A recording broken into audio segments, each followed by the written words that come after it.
Video game soundtracks are awesome. They're some of the most unique forms of what I like to call media music, that being any music that accompanies a visual medium that we use for entertainment, others being film and television. Video game music, however, stands out as a much more interactive form of expression when it comes to soundtracks. As the one controlling the characters, the player has this unique form of intimacy that you don't get with any other form of media. The music must relate to both the gameplay and characters, as well as the player.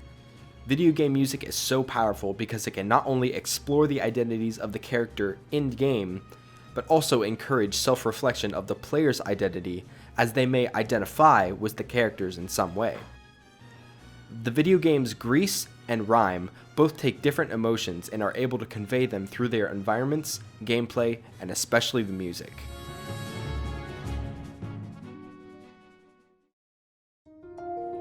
Both GRIS and RiME heavily rely on music and atmosphere to tell their stories, as neither of the games have any dialogue throughout the entire experience. Everything is dictated by what you see, hear, and feel.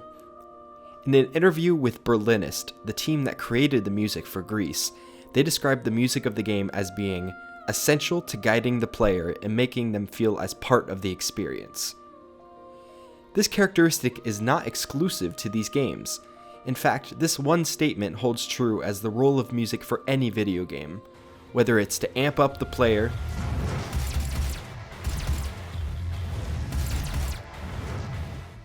make them feel serene,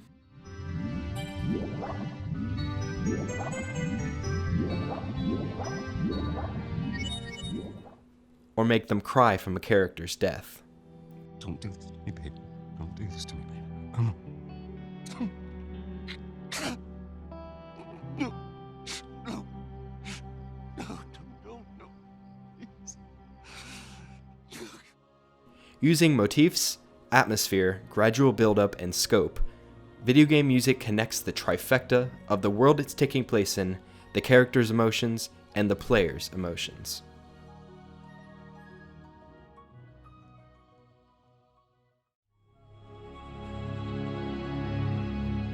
So you may be thinking, why choose GRIS and RiME to compare? Well, besides the aforementioned detail of both games heavily relying on senses and atmosphere rather than dialogue, both games have a very similar subject matter, that being the 5 stages of grief. The characters in each game go through a separation from someone in their life, each told in their own way. I'll touch more on that later. In other words, the characters experience loss, and through physical loss comes the loss of identity. The tracks GRIS Part 1 and Promenade, from GRIS and RiME respectively, come at the very beginning of each game, when the characters have nothing and their identities have been taken.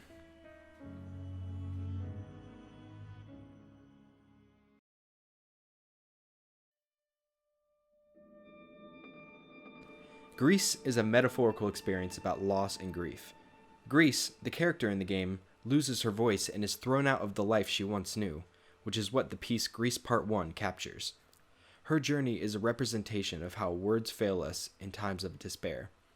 Finding your voice and using it to push onward is represented in the gameplay of GRIS, as when you find colors to brighten up the dull world in the game, her voice begins to come back, once again finding her identity. Though, there's more to it than that. That's just one of a myriad of different interpretations you can have of the game, especially one with no explanatory dialogue or context such as GRIS. In an interview with Power Up Gaming, Roger Mendoza, the lead producer of GRIS, states, "We don't want to be overly specific with GRIS. It is very important for us that every player takes their something unique and personal from experience. The last thing we want is to influence their interpretation." So this subjectivity was very much intended by the creators, and essential to the experience of the game.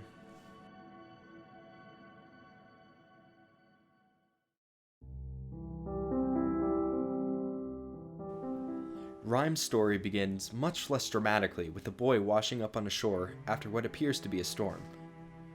Unlike GRIS, where you see the fall of the character, literally, the boy's reason for being there has to be inferred by the audience. So right away, the experience is filled with uncertainty, wonder, but has an inkling of tragedy in its subtext. Some spoilers for RiME's story ahead. Click the time on screen to avoid them. It's revealed in the game that the boy's journey is a sort of amalgamation of his father's grief, who is mourning the boy's death after an accident at sea. Like GRIS, each section of the game represents a different stage of grief, and the characters you meet along the way each represent the different feelings and reactions associated with each stage.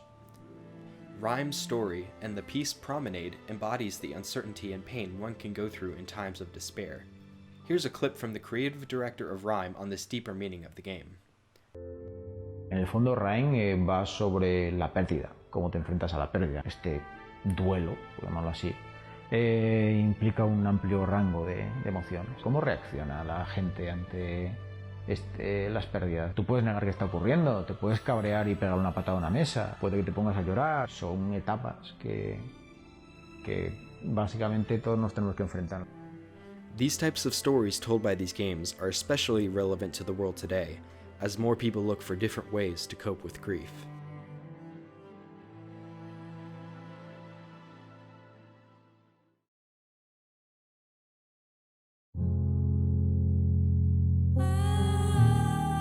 Let's delve into how the musical moments from GRIS Part 1 connect to the game's narrative themes and character's journey.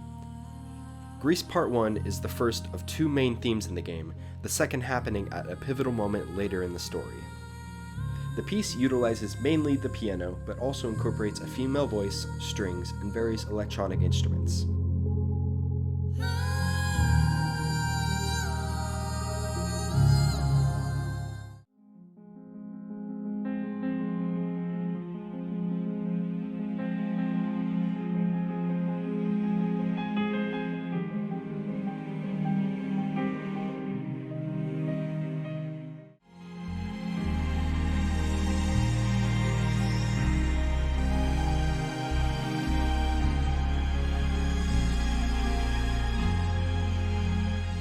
It has a very ethereal and passionate feel to it, using a lot of reverb and fading throughout.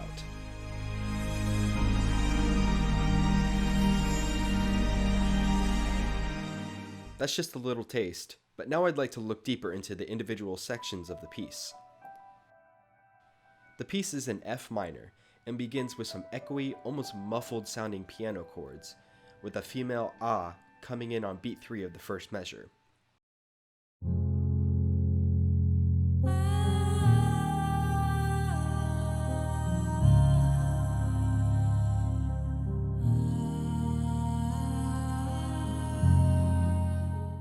The phrase goes for 4 bars when we expect a resolution from the minor 7th back to the tonic, but it is held into the next bar when it jumps up to the 3rd and continues another 4 bars.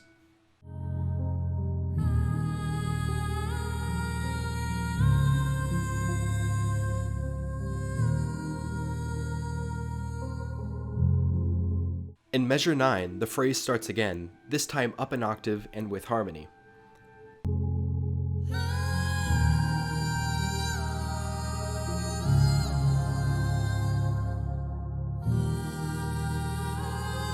A fermata in measure 12 prolongs the resolution that finally comes in the beginning of the next section. The voice in this section is an outcry, an expression of sorrow supported by the character's face and body language in-game as she loses her voice as a result of her grief.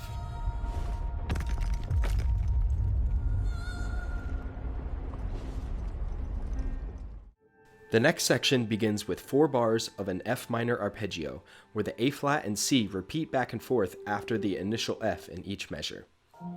The accents, occurring later in the measure each time, push the piece to measure 17, but not before the strings come in on measure 15, which crescendo into the next phrase. The strings act as a bass line for the upper piano arpeggiation until measure 25.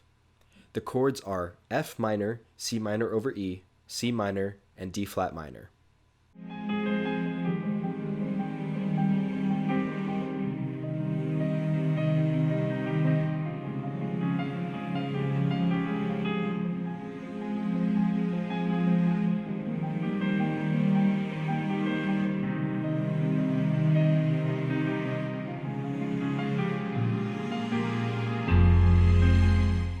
Here, the piano adds bass tones and the strings soar upward.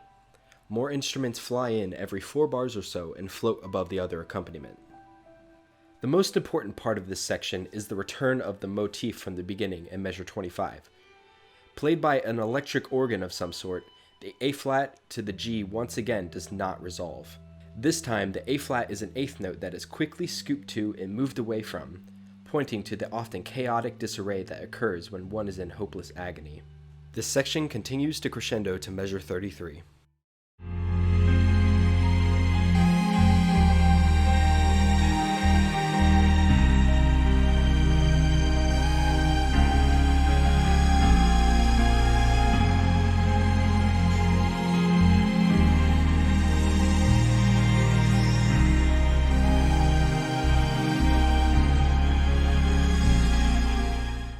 The most grandiose section of the piece, measure 33 goes all out with the addition of organ accompaniment in the background, as well as a very high string instrument with a melodic line. The line is grating and unapologetic, almost sounding like a blaring trumpet or a horn.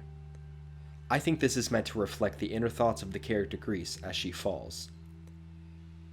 The accompaniment below goes from F minor to B flat minor to A flat major to E flat major, but freezes on the last chord in measure 37 as the melody desperately tries to lead it to resolution, but ultimately fails.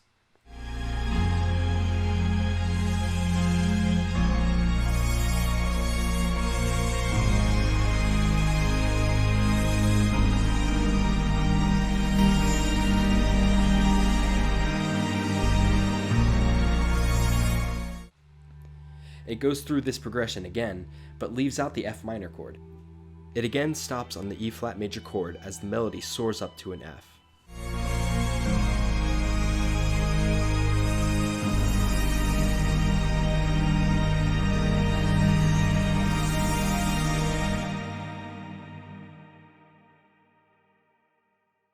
Its resolution finally comes in the form of sorrowful piano chords as everything drops out for the last 5 bars, similar to the beginning, but with no voice to cry out anymore.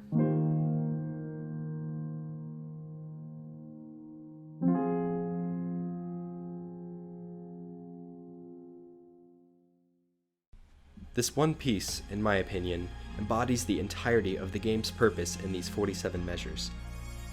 Gris first can't believe it when she loses her voice. Denial. Anger and bargaining come one and the same, with the piano arpeggiation denoting her inner turmoil, and her want for it to be over, as seen in the beautiful yet heartbreaking measure 37. Her depression comes at the end of the piece, when everything drops out except the piano, and she is no longer visible in-game. This is who she is. But is it? Acceptance comes with Gris's journey. Her journey in which she must face her fears and emotions to finally find her identity. The journey that you, the player, make happen for her.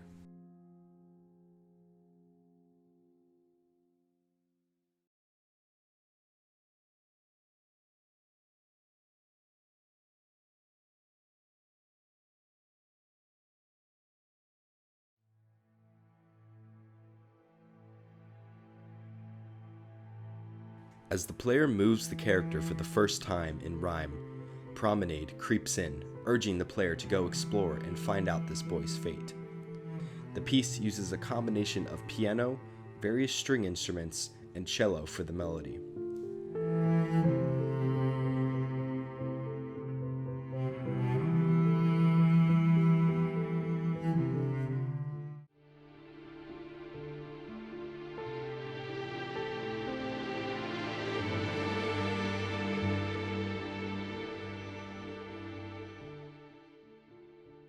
The piano and strings are mostly there for background accompaniment, but also parallel the melody in the cello at certain points.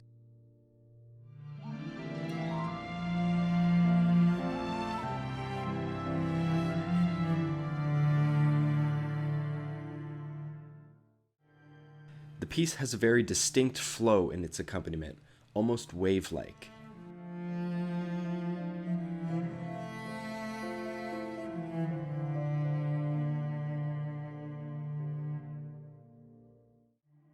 It also has a certain lack of meter in many of its sections, choosing to slow down and speed up as the melody commands.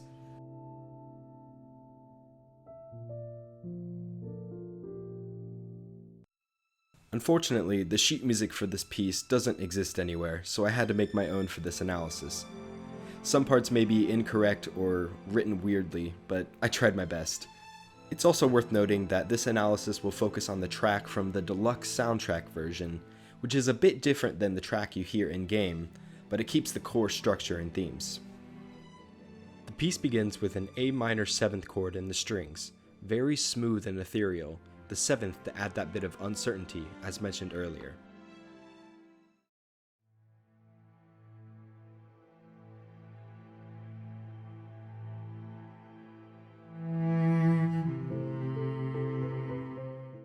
The cello then comes in with the 5th leading to the 3rd of the chord, cementing the start of the piece in A minor.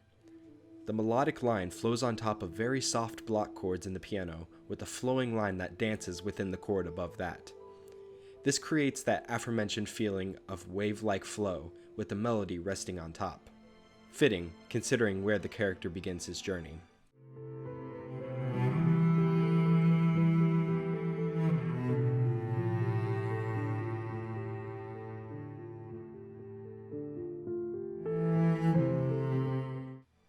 The line repeats, but it ends on a D instead of an A, setting up for the next section in D minor. It decrescendos and retardandos, then picks back up again in the piano in the new key.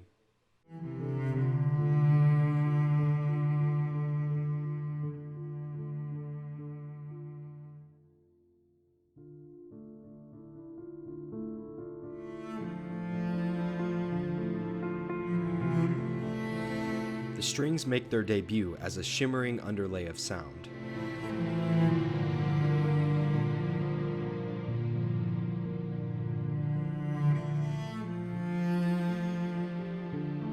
Here, the strings take over from the cello at the forefront.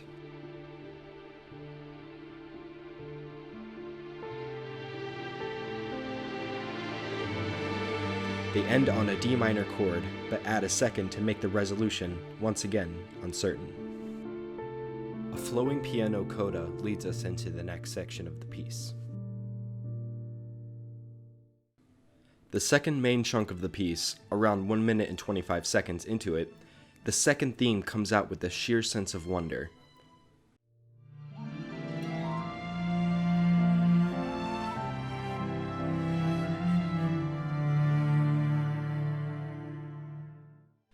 The theme repeats, this time offset by the piano by a beat. The melodic line stretches the 3rd scale degree, delaying its resolution.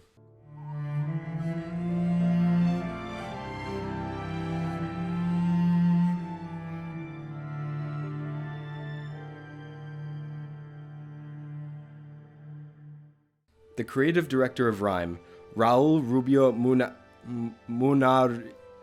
Hey, Dad! Can you help me? Raúl Rubio Munarriz. Thank you.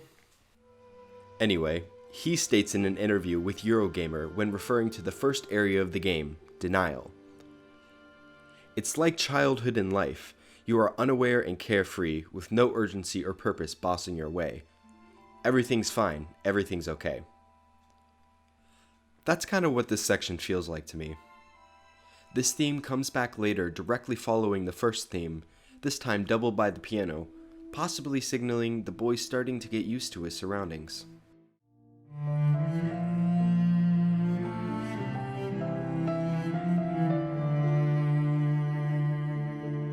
It repeats, but it ends not in joy or wonder, but in sorrow.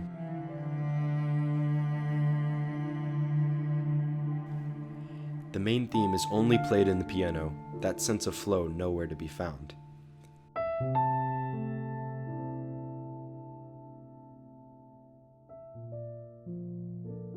Slowly, the strings creep in from the background and form an overlaying blanket of tension for the rest of the piece.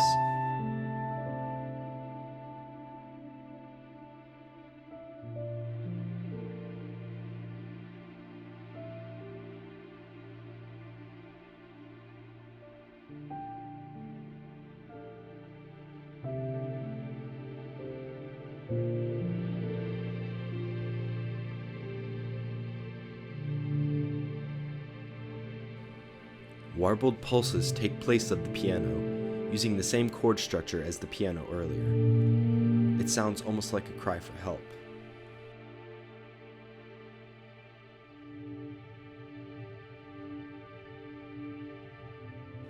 With no real discernible meter, the strings overlay the underwater sounding pulses.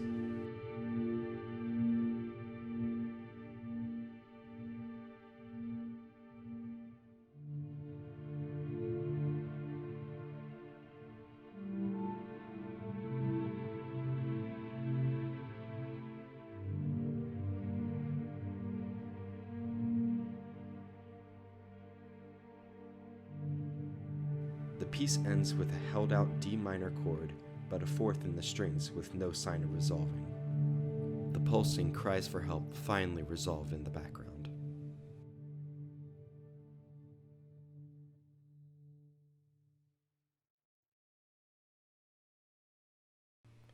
A few more spoilers for RiME's story ahead. The child, you see, is the trespasser in the world. This fantasy is the father's way of cradling the existence of his child in a kind of limbo, where he suspends disbelief, keeping the merciless truth of reality at bay. The similarities to the beginning of GRIS's story are quite evident. Promenade also uses themes and atmosphere to foreshadow the journey the boy will take throughout the story. His insecurities, fears, and grief for the situation is created by the tension of the different instruments and the absence of resolution. The underlying strings taking precedence over the melody parallel these emotions, crowding the boy's thoughts, and by extension, ultimately reflect on the father coping the loss of his son, as the story later reveals. As with GRIS, the journey to acceptance is what the game is all about. Being the player witnessing and controlling their journeys, the games teach you how to deal with grief, but there are no shortcuts.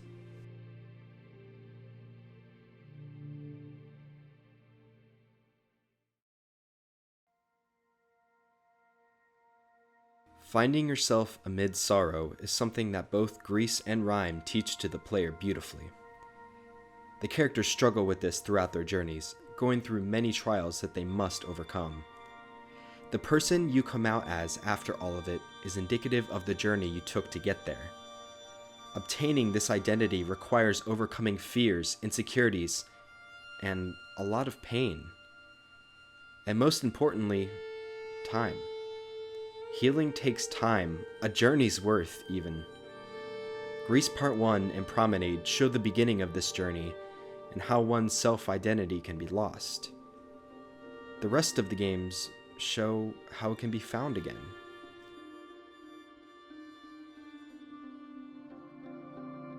Thank you everybody for watching this video. It took a lot of work and a lot of time. But I urge you all to continue the conversation down in the comments below, because I'm sure there's so much that I missed that could be discussed further, and I look forward to that with you guys.